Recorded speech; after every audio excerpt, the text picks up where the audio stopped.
We need to build new railway lines in our country. We haven't built a line north of London for 120 years.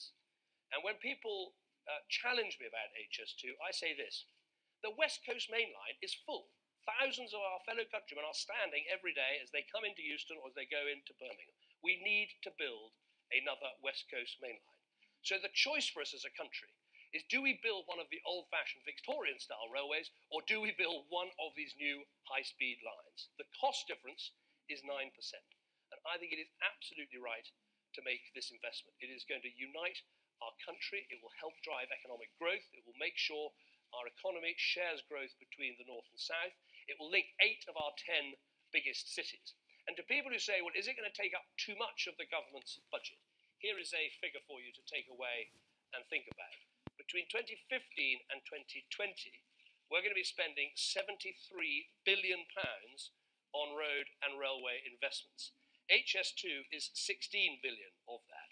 Put another way, we're going to be spending 3 times as much on other projects as we are on HS2. I want to make sure we get every penny of value for money from this HS2 investment. I think it's fantastic that Sir David Higgins, the man who built the Olympics on time and on budget, is going to be running HS2. One of the first things he's going to do is make absolutely sure we drive every extra bit of cost out of this that we can, so it comes in under the budget that's been set. There's already a £14 billion contingency there, but I know he'll do a good job and make it affordable for our country. And to people who say there's some other cost reduction plan that we could also have, I think that is nonsense. I think Sir David Higgins in charge, the budget that we have, the contingency that we have, this is a good investment for Britain. And people who are against it, in my view, are putting our country's future at risk. They're putting the future of the north of England at risk. And we need to have a concerted consensus across business, across politics, that we get behind these large infrastructure projects. So this video is based on supply side policies, and we're going to look at a contextual example of capital expenditure with the HS2. Now, the HS2 was proposed in 2009 by the Labour government, and it was continued with the Conservative Party. So if we're thinking now, it's already 2020 and nothing's really happened with the HS2. So you can kind of straight away understand some of the complications that capital expenditure might have.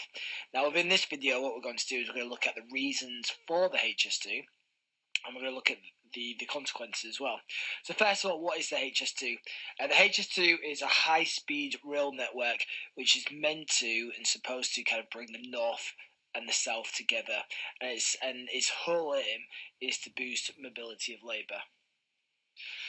So in 2009, when there was high levels of cyclical unemployment after the 2008-9 recession and the financial crisis, this was obviously proposed, and one of the key, I suppose, advantages of this project and this capital expenditure was the initial demand side factors it would have. So as we can see in the picture, HS2 will support 30,000 jobs. So that's just building it.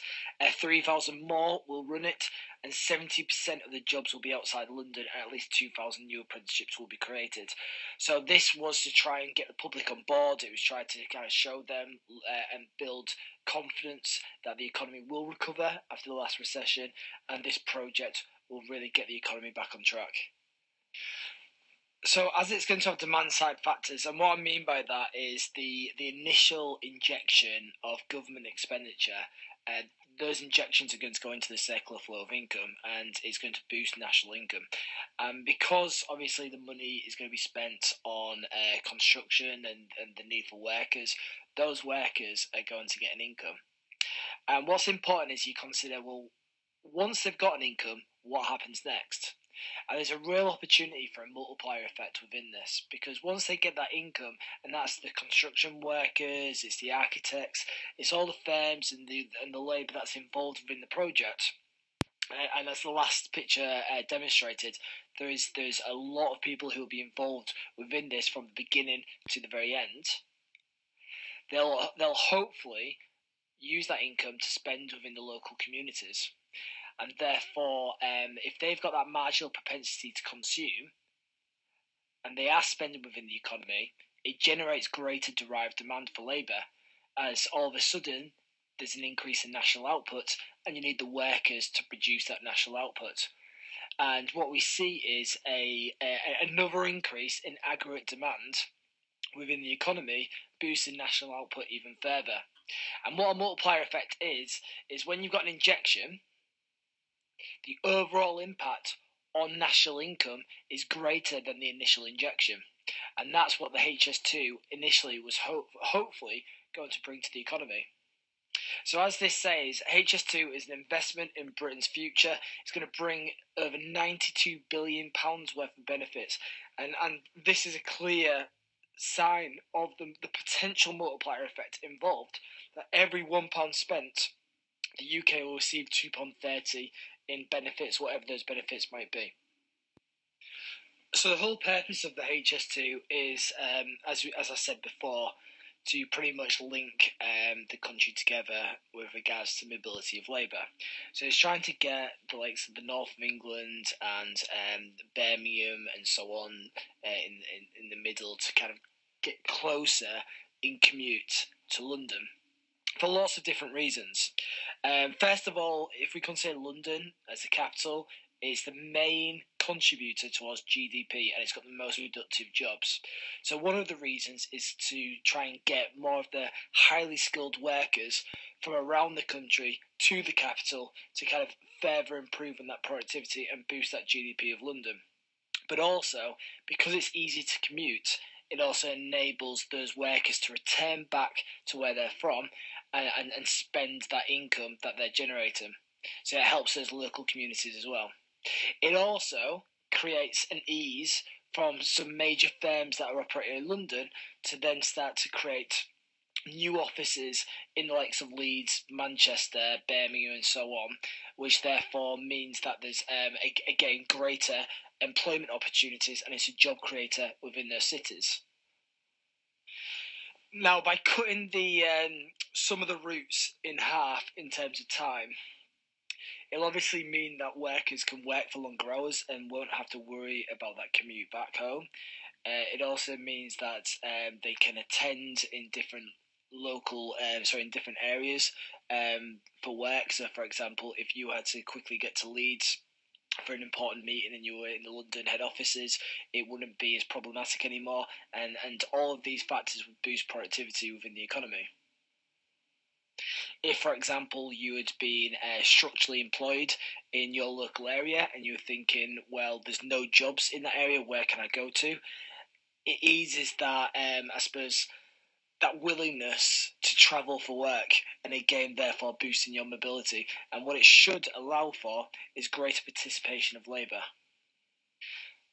So as it states here, the HS2 should put more places within an hour's reach and therefore bring Britain closer together. It's going to connect 8 of the 10 Britain's largest cities and serve over 25 stations, connect to the Northern Powerhouse, the Midlands Rail, as well as obviously London.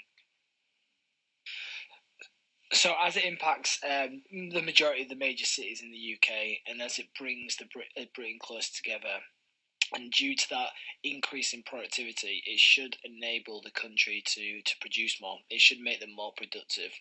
And it should also help labour participation, meaning again that we can produce more goods.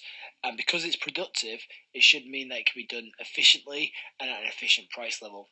So if we consider the diagram, we can see that with the HS2, hopefully it would allow long-run aggregate supply to shift to long-run aggregate supply too. And that's because now the country can actually produce more than they could produce before. And also because obviously there's greater labour participation and there's that ability to attract the highest skilled in the most productive areas of the country, we can better utilise those skills and therefore again allow us to produce in a much more productive manner.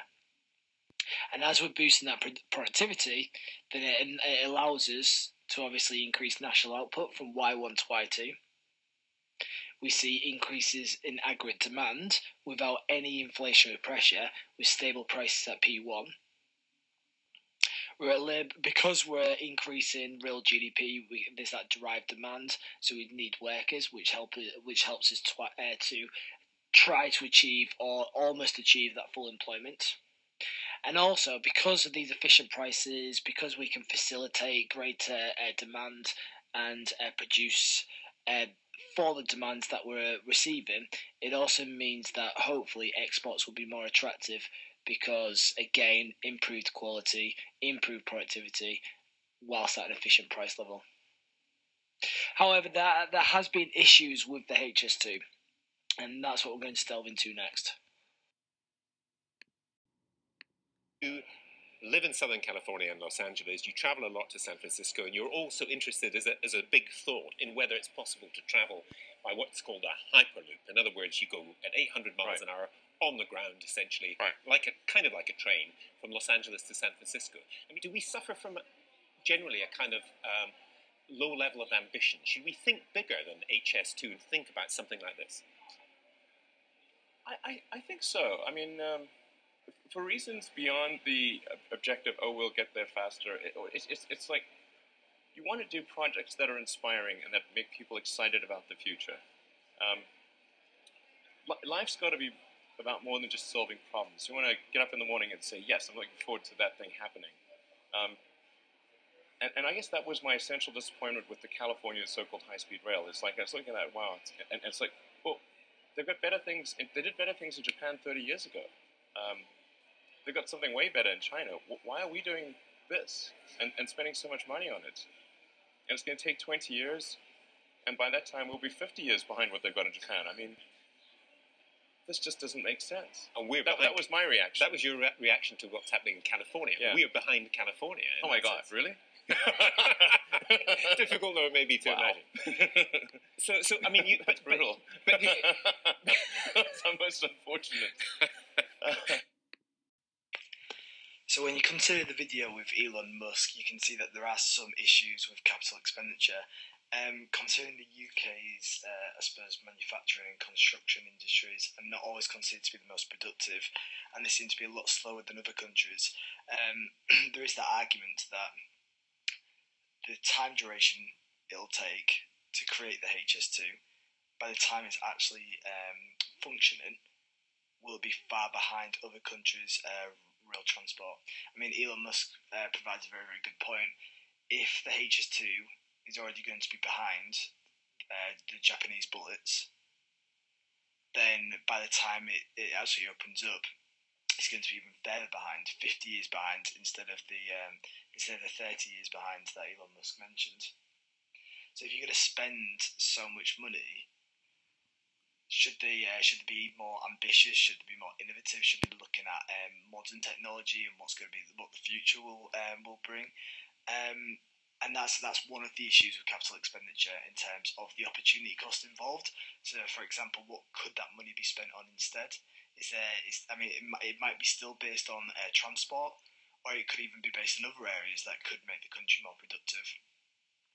And when we're talking about supply side policies, actually, the time lag that's involved is also absolutely crucial, and it is a common disadvantage with quite a few supply side policies. So, for example, it may take over 20 years to see the increase in the productive potential that we're hoping for, and even then, in 20 years, is it going to be enough? Was it worth it? And that's what you need to consider. Now, every individual supply-side policy will have its own consequences and its own issues. But with the HS2, some of the other problems it's had is, for example, in terms of the route it's taken and how that's going to impact the environment in terms of wildlife, how people are losing their homes because it's on the route, and it's caused a lot of negative publicity, hence, as we can see in the image with the Stop HS2 pressure group, and that's been trying to gain momentum to try and stop it. Now, it does seem like it's going to go ahead. Boris Johnson announced, obviously not so long ago, that he believes we need it for the country to move forward. And when you look at some of the issues that the current rail system is facing, you can understand why, in terms of, if you think about all these articles, and these are just a couple of examples, and I think the rail system has had a bad reputation for years now. domestically and internationally. We can see that there's more and more compensation claims, there's more complaints, the capacity of the rail is struggling to cope, and the prices keep on rising for little service. So something does need to be improved, but it'll be interesting to see if it boosts the productive potential and the capacity of the economy as much as they're hoping.